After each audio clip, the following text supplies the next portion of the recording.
Ya Rasulullah, ya Nabi, ya Nabi. Barang siapa yang taat kepadaku berarti ia taat kepada Allah.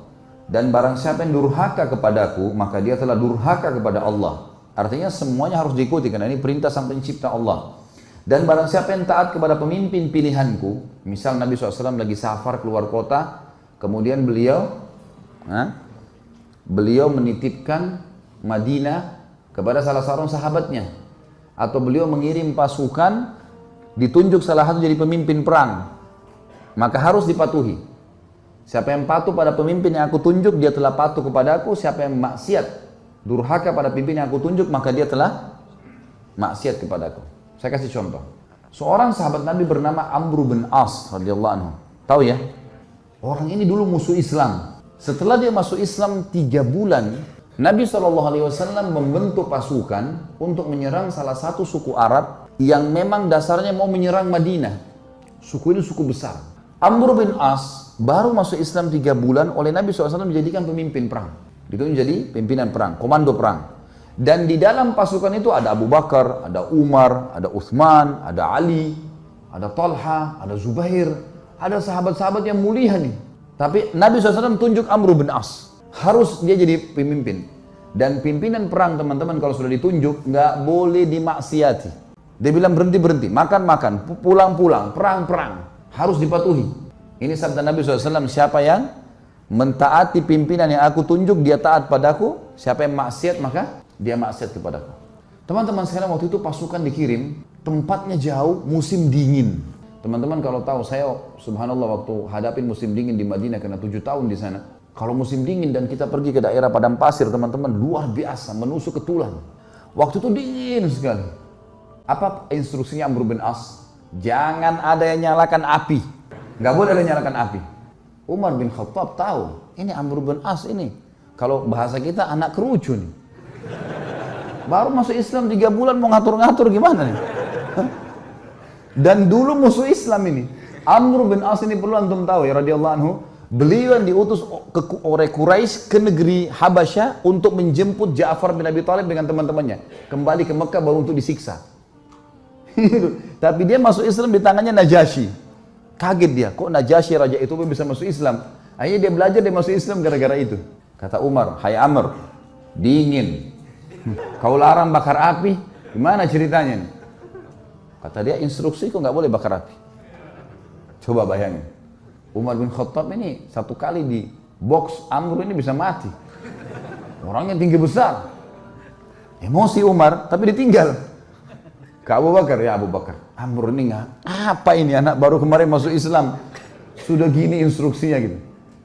Abu Bakar bijak. Hai Umar, Rasulullah SAW tidak menunjuk dia, sementara ada kau dan ada yang lain-lain kecuali memang dia yang paling pantas. Ikuti dia, berarti mengikuti Rasulullah SAW. Diam, sabar. Umar sabar.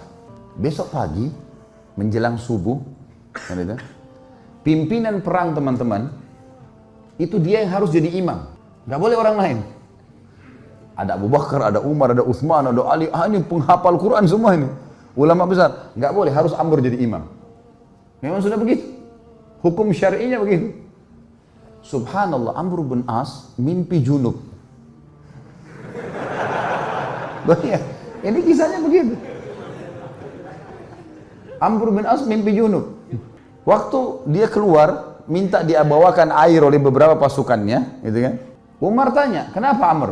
Dia bilang, saya junub. Gitu kan. Kemudian waktu dia pegang air, dingin. Kata Amr, saya mau tayammum. Kata Umar, ada air, nggak bisa tayammum. Kata dia, saya mau tayammum. Ini masalah lain lagi. Tadi malam sudah buat orang kedinginan, sekarang ada air, mau tayammum. Ini orang baru masuk Islam, mu'allaf ini. Umar sudah jengkel nih. Abu Bakar lagi. Gimana nih Abu Bakar? Ingat. Ini utusan Rasulullah SAW. Jangan kau bantah. Baiklah. Jadi Amr bin As jadi imam, mandi tayammum. Padahal ada air. Luar biasa. Sudah, selesai sholat, kata Amr, saya takbir, serang. Takbir, serang. Memang ternyata suku ini jumlahnya kalau mereka nyerang Madinah bisa mengalahin Madinah semuanya. Nanti kan kita tahu alasan-alasan Amr bin As dan bagaimana Nabi SAW membenarkan dia. Diseranglah, ternyata hanya dengan kalau tidak salah 300 orang pasukan berhasil mengalahkan suku itu. Dan Amr bin As mengatakan, ingat, setiap orang kalian harus berjalan sama temannya. Nggak boleh pisah. Bersebelahan terus, dia harus dampingi. Sekarang pilih teman masing-masing. Jadi dia 300 orang tuh pilih teman. Selalu berdekatan, serang musuh berdua, nggak boleh pisahin. Jangan tinggalkan temannya kalau dia masih belum selesai duel atau berperang. Itu instruksinya, karena ini malam, gelap. Pergilah ke sana, perang, dan berhasil menang. Kocar kacir nih suku nih. Kocar kacir sukunya, lari semuanya. Para sahabat mengetahui mereka kocar kacir, dengan semangat serang, takbir, kejar. Kata Amr, tunggu. Jangan ada yang nyerang sana. Tunggu di sini. Umar balik lagi.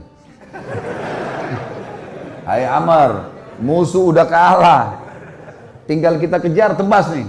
Tidak bisa, instruksi tunggu sini. Tidak boleh kejar musuh. Kumpulin ghanimah yang ada sekarang, pulang Madinah. Tentu sahabat-sahabat yang lain yang didukung siapa kira-kira? Amr atau Umar? Umar. Karena mereka tahu siapa Umar gitu kan. Mereka juga tahu siapa Amr. Pikiran mereka ini Amr ini 3 bulan yang lalu perangin Islam. Ini musuh besarnya Islam ini dulu. Baiklah, pulang pasukan ke Madinah. Baru turun dari kuda, Umar langsung, ya Rasulullah, ini Amr buat begini. Tidak boleh nyalain api, kita lagi kedinginan. Malam-malam dia mandi junub, tidak pakai air, tayammum. Kemudian musuh kalah, kita dilarang pergi tangkap musuh. Padahal itu kan ghanimah. Musuh yang lari itu kalau ditangkap kan jadi hamba sahaya. Bisa diperjualbelikan. Lalu Nabi SAW tanya di depan mereka semua. Hai Amr, keluhan sudah sampai kepadaku. Apa jawabanmu? Ya Rasulullah, pasukan suku yang kita serang ini adalah suku yang jumlahnya kalau semua berhasil menyerang Madinah keesokan harinya habis kita nih. Pasukan perang jumlahnya banyak. Kalau kita nyalain api, mereka tahu kita ada, habis 300 orang lawan sekian ribu, gimana caranya? Kata Nabi SAW, benar. Lihat, Nabi SAW tidak salah memilih pemimpin nih. Nabi bukan orang bodoh.